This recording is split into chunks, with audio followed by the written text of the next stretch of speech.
Oke, pertanyaannya bagus dan pertanyaannya ya terkait dengan kehidupan kita. Saya ulang ya, begitu banyak pilihan di dalam hidup.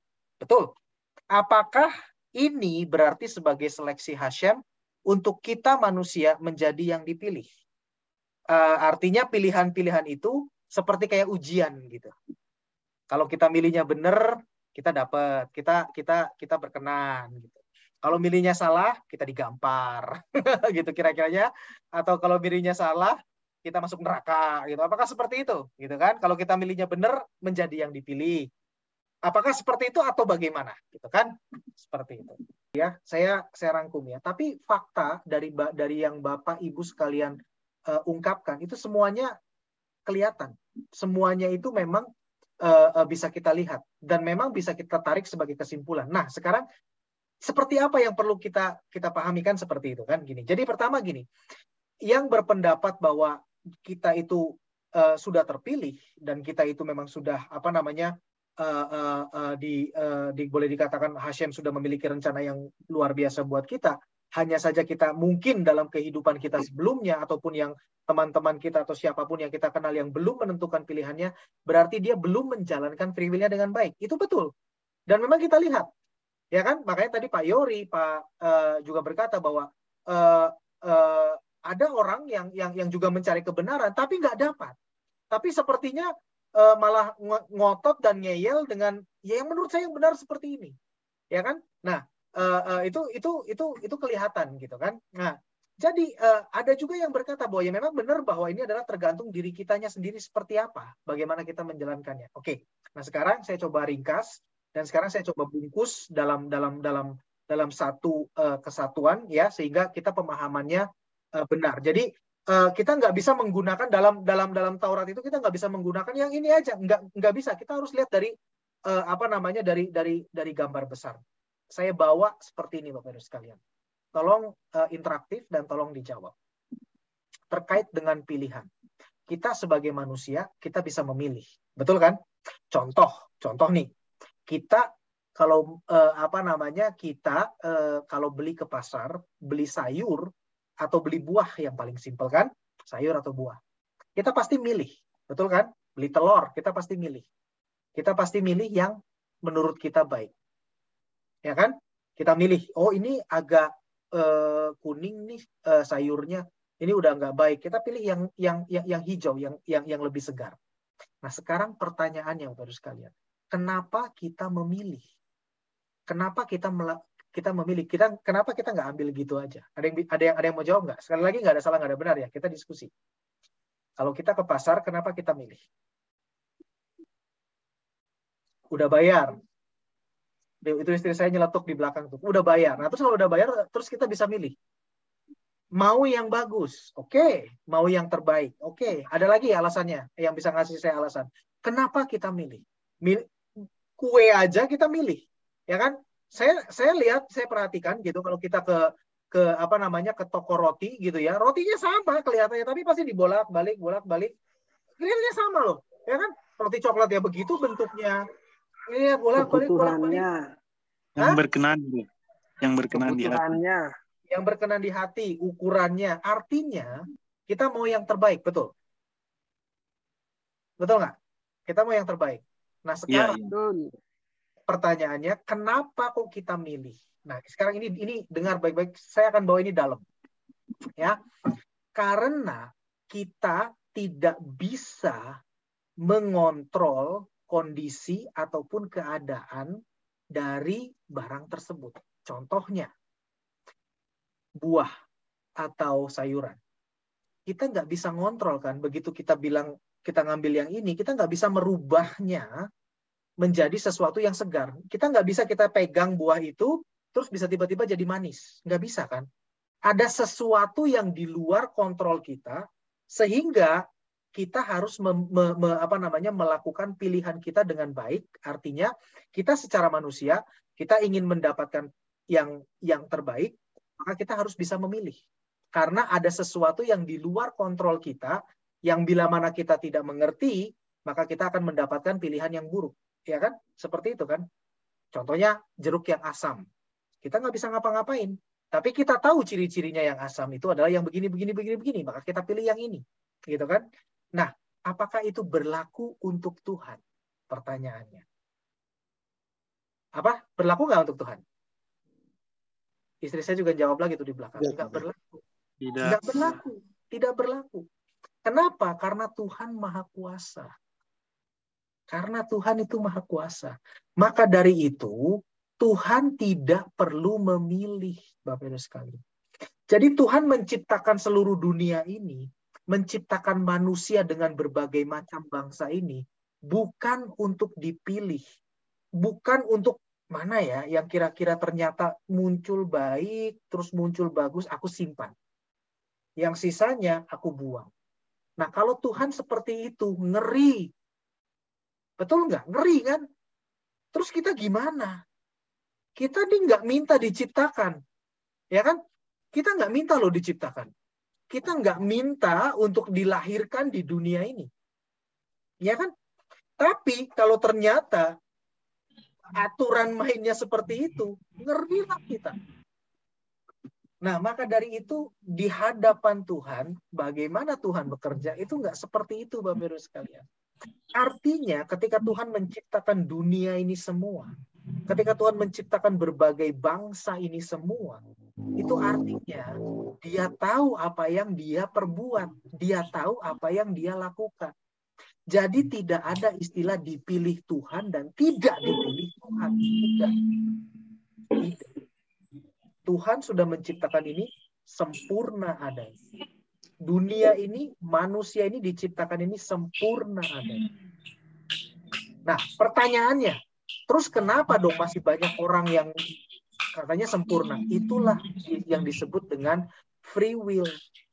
Nah, orang yang tidak melakukan free will-nya, maka dari itu dia tidak seperti kita, gitu kan? Tidak seperti kita di sini, gitu kan? Beda, gitu. Sehingga mereka nggak ngerti Torah apa segala macam. Jadi itu bukan dipilih nggak dipilih, dan kita pun juga tahu kenyataannya bahwa Bapak Ibu sekalian, ketika kita tidak berhasil menggunakan dan menjalankan free will kita dalam kehidupan kita ini, akan diberikan kesempatan berikutnya yang namanya Gilgul, ya kan? Jadi nggak ada itu namanya pilih nggak dipilih, pilih nggak dipilih. Kalau yang tidak terpilih itu dibuang dengan perumpamaan yang sangat bombastis, bulir gandum dan sekam. Kalau yang sekam itu terbawa angin, nanti akan dikumpulkan yang sekam dan dibuang ke dalam api. Nggak ada, Bapak Ibu sekalian. Nggak ada. Tuhan itu tidak menciptakan kita untuk dibinasakan. Kemarin ingat kan yang saya yang saya berikan screenshot dari Twitter.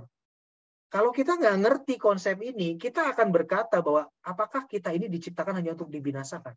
Kita lahir nggak minta dilahirkan, terus tiba-tiba kita ada yang namanya agama, tiba-tiba ada harus nyembah Tuhan ya. Kalau nggak nyembah Tuhan, saya masuk neraka, lalu dibuang, dibinasakan. Jadi saya ini cuma diciptakan untuk dibinasakan doang. Nggak ada, itu makanya konsep yang salah. Paham nggak sampai sini, Bapak sekalian? Saya pelan-pelan nih. Oke? Paham nggak? Atau ada yang kurang paham sampai di sini? Paham ya? Baik. Nah, sekarang pertanyaan lagi berikutnya. Kenapa kok sampai ada bangsa pilihan? Ya kan? Kalau katanya Tuhan nggak memilih kita, kalau katanya semua ini diciptakan luar biasa, semua itu, kenapa kok ada pilihan? Nah, disinilah tadi letak yang dijelaskan oleh Pak Peri dan yang dijelaskan oleh siapa tadi itu bahwa kita sudah memiliki bagian masing-masing, itu yang terjadi. Artinya ketika Tuhan memilih Israel, itu artinya memang bagian dia dipilih untuk menjadi pembawa mandat Torah. Bukan berarti dipilih artinya yang lain itu tersisih. Itu konsep manusia. Makanya tadi saya berikan di awal konsep kita beli sayur, konsep kita beli buah. Kalau yang tidak terpilih, artinya dia akan masuk tong sampah. Kalau buat kita secara manusia. Ya kan? Buah yang tidak kita pilih, sayur yang tidak kita pilih, beras yang tidak kita pilih, tujuannya sudah jelas. Tong sampah. Kalau yang terpilih tujuannya bagus, ya nggak bagus juga sih. Masuk kuali, panas. Dimasak gitu kan. Just joking gitu kan.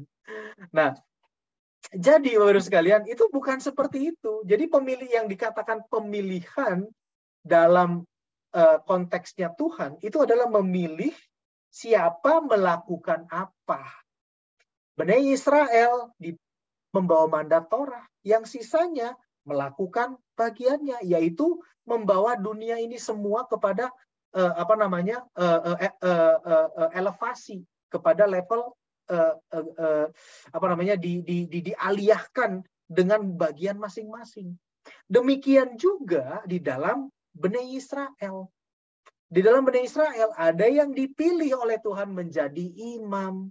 Lalu apakah suku-suku yang lain itu brengsek? Apakah suku-suku yang lain itu tidak benar? Apakah suku-suku yang lain itu tidak layak? Kan tidak. Masing-masing punya bagiannya. Nah, jadi pemilihan yang dikatakan bangsa terpilih, bangsa pilihan, ataupun apapun, ya, itu adalah menentukan siapa melakukan bagian apa. Seperti itu. Ya, jadi jangan di sini kita harus bijak, ya, jangan kita harus ngerti bagaimana konsep kita. Kita harus ngerti bahwa Tuhan itu tidak pernah pilih kasih. Tuhan itu tidak sedang dalam konsep seperti beli sayur, enggak. Itu sebenarnya simple, kita hanya menempatkan kita punya tempat bagian masing-masing seperti itu. Ya, tapi kita juga harus tahu bahwa berarti sudah ada bagian-bagiannya ya. Ya betul seperti itu, tapi kalau kita menempatkan diri di posisi kita, itulah tadi yang dikatakan oleh teman-teman, kita harus ngerti, kita punya free will. Dan free will ini kita harus gunakan untuk memilih dengan benar. Pilihlah jalan yang benar, pilihlah kebenaran sejati. Itu bagian kita. Gitu. Ya, jadi dengan demikian kalau kita bisa gabungkan tadi bahwa Tuhan itu tidak pernah salah menciptakan ini, tidak ada konsep yang bahwa yang tidak terpilih itu dibuang, kita menjadi aman. Sehingga kita ngerti, kita bisa melakukan pilihan kita dengan baik dan benar. Kita aman, kita nggak ada ketakutan berkata bahwa nanti saya gimana dong masa depan saya? Nanti kalau saya gagal dalam kehidupan ini seperti apa dong? Nggak usah pusing. Percayalah dan yakinlah bahwa semua ini sempurna. Ya, yang jelas kita perlu lakukan adalah saat kita hidup sekarang ini, kita harus jalankan free will kita dengan benar. Pilih dengan benar. Seolah-olah tidak ada kesempatan lain. Dengar baik-baik Bapak-Ibu sekalian.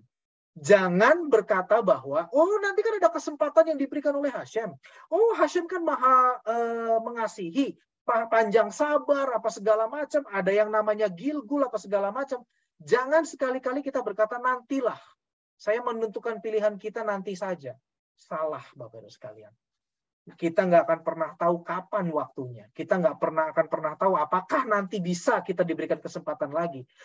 Saran saya dan saya wanti-wanti dalam hidup demi hidup kita semua Bapak-Ibu sekalian. Hidupilah hidup kita saat ini seolah-olah tidak ada kesempatan berikutnya. Itu yang harus kita punya mindset kita. Sehingga kita bisa menjagai diri kita. Oh iya, jangan sampai kita melanggar. Sehingga kita punya pagar gitu loh. Kita tahu bahwa Hashem akan maha kasih, Hashem tentu akan berikan banyak kesempatan. Tapi jangan gunakan ini sebagai sesuatu yang untuk memanjakan dan memuaskan kemalasan dan kedegilan kita. Itu Bapak Ibu sekalian.